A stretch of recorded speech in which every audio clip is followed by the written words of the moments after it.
আসসালামু আলাইকুম। ভর্তা পছন্দ করে না এমন মানুষ খুব কম আছে। গরম গরম ধোয়া ওঠা ভাতের সাথে একটু ঝাল ঝাল ভর্তা হলে আর কোনো কিছুই লাগে না। সারা বছর অপেক্ষা করি শুধু এই ভর্তাটা খাওয়ার জন্য। এই ভর্তাটা এতটাই মজার যে একবার খেলে বারবার খেতে ইচ্ছে করবে। মজার এই ভর্তা রেসিপিটা আশা করছি সকলের ভালো লাগবে। যদি ভালো লাগে তাহলে পুরো ভিডিও জুড়ে আমার পাশেই থাকবেন প্লিজ। আজকের এই ভর্তাটা বানানোর জন্য প্রথমেই আমি একটি প্যানে নিয়ে নিচ্ছি 500 গ্রাম কাঁঠালের বিচি। আপনারা আপনাদের প্রয়োজন মতো নিয়ে নিতে পারেন। এখন কাঁঠালের বিচিগুলোকে আমি খুব ভালো করে ভেজে নেব। চুলার আঁচটা লোতে রেখে বিচিগুলোকে আমি বেশ কিছুটা সময় নিয়ে ভেজে নেব।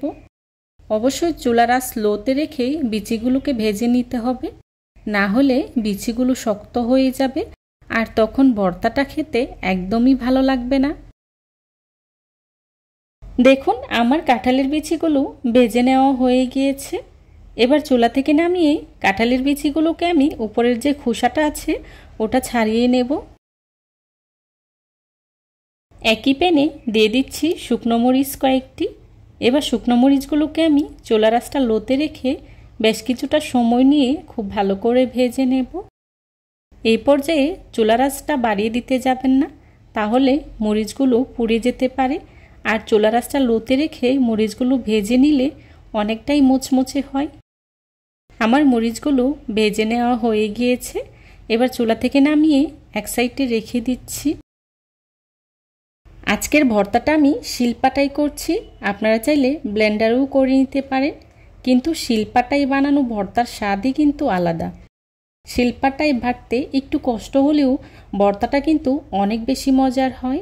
আর চেষ্টা করবেন কাঁঠালের বিচিগুলোকে গরম গরম থাকা অবস্থায় বেটে নিতে, তা না হলে ঠান্ডা হলে বিচিটা অনেক বেশি শক্ত হয়ে যায়, তখন বাটতে একটু কষ্ট হয়। গরম গরম বাটলে ভর্তাটা কিন্তু খুবই ভালো হয়। প্রথমেই কাঁঠালের বিচিগুলোকে আমি বেটে নিচ্ছি। আর কাঁঠালের বিচিগুলোকে আমি খুব বেশি মিহি করব না, কিছুটা আস্ত রাখবো, এতে করে খাবার সময় খেতে খুবই ভালো লাগে। এই ভর্তাটা এতই মজার যে গরম ভাতের সাথে হলে আর কিছুই লাগে না। আপনারা কে কে এভাবে কাঁঠালের বিচি ভর্তা করে খান আমার কমেন্ট বক্সে কমেন্ট করে জানাতে পারেন।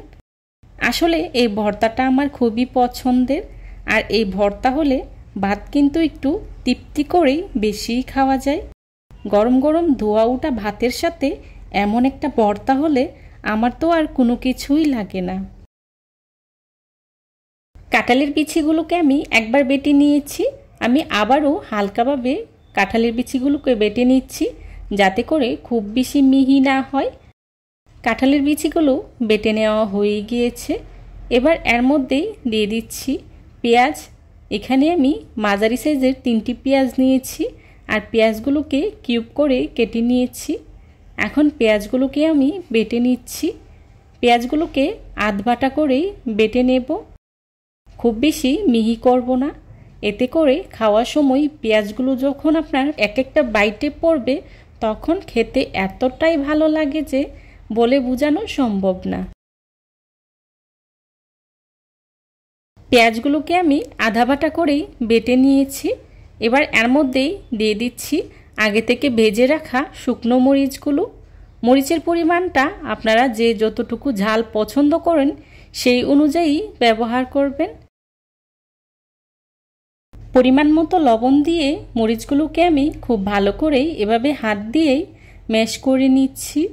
মরিচগুলো যেহেতু মোচমোচে তাই এভাবে হাত দিয়েই ম্যাশ করে নেওয়া যায়।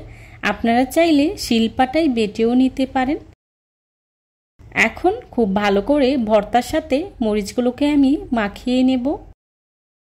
ভর্তার সাথে খুব ভালো করেই মাখিয়ে নিতে হবে। দেখুন আমি কিভাবে মাখিয়ে নিচ্ছি।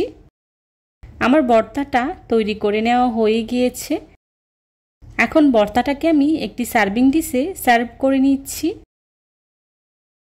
যারা এতক্ষণ ধৈর্য সহকারে আমার ভিডিওটি দেখেছেন তাদেরকে জানাই অসংখ্য ধন্যবাদ। আমার আজকের এই রেসিপিটি যদি আপনাদের কাছে ভালো লেগে থাকে তাহলে অবশ্যই লাইক কমেন্ট শেয়ার করতে ভুলবেন না। আপনাদের একটি লাইক এবং একটি কমেন্টস আমাদেরকে নতুন নতুন কন্টেন্ট তৈরি করতে অনেক উৎসাহিত করে। রেসিপি ভালো লাগলে বাসায় একবার হলেও ট্রাই করে দেখবেন, আর কেমন হয়েছে আমাকে কমেন্টস করে জানাবেন। আমার পরবর্তী রেসিপি দেখার আমন্ত্রণ জানিয়ে আজকের মতো এখানেই বিদায় নিচ্ছি। সবাই ভালো থাকবেন, সুস্থ থাকবেন। আল্লাহ হাফেজ। আসসালামু আলাইকুম।